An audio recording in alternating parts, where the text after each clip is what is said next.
This is Electric Universe Geology Earth News. This is Missoula, Montana. This is the home of the Missoula floods. This area here during glaciation periods would form an ice dam according to standard geology. This is 12 to 13,000 years ago. And it would back up the Clark Fork. That's what this is. And that would back up all of this area to the east with 2,000 feet of water, because it would be 2,000 feet high, this ice dam. And then eventually the dam would break 40 to 70 times and it would flood eastern Washington and Oregon. And they know it must have done this because they can see all the different layers of sediment. And what else could possibly cause all of these layers of sediment? But there's another answer, especially if you've looked at the videos from Colorado State University, which I posted earlier, which I'll have links to underneath of this video, directly underneath, that show that during flooding, catastrophic flooding, which the creationists who did the Colorado State work think was the Great Flood of Noah. But if you have catastrophic flooding, at the bottom of it, you have material sorting itself out, putting carbonate on the top, clay in the middle, sand on the bottom. If there's an interruption to the flow in the water, you can get a new layer of carbonate, clay, sand on top of the original carbonate, clay, sand.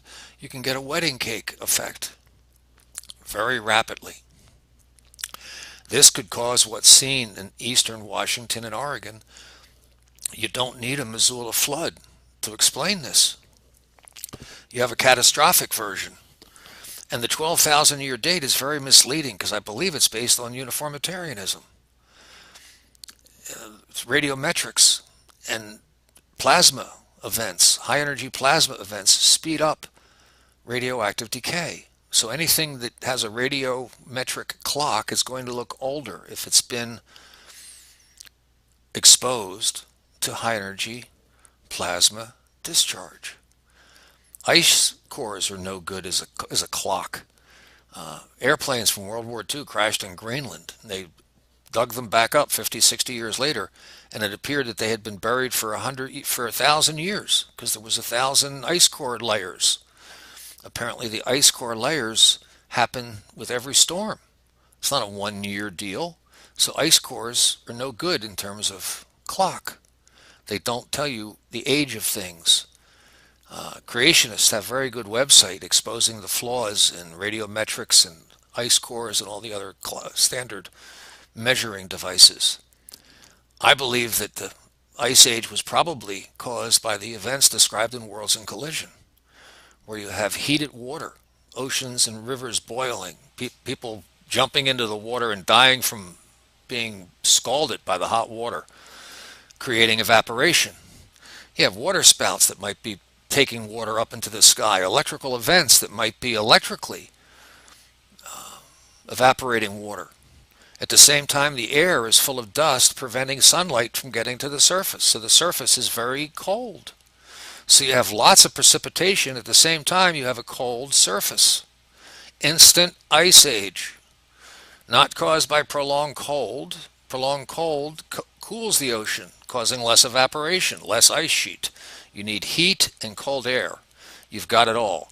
Once the catastrophe's over, this starts to melt. Our glaciers are still melting today from what I think were these relatively recent catastrophes, caused not 12,000 years ago, but 3,500, give or take a couple hundred years. So you don't need Missoula. All you need is a flood from the equator with a few interruptions of the flow of the water during this process, creating as many layers of sediment as are required. It's not a difficult deal. So I don't think Missoula has anything to do with anything. I think it's cockamamie idea. The poor geologists, once again, were desperate and they had to come up with something, so they pulled that one out of their butt. It's a pattern. Thank you.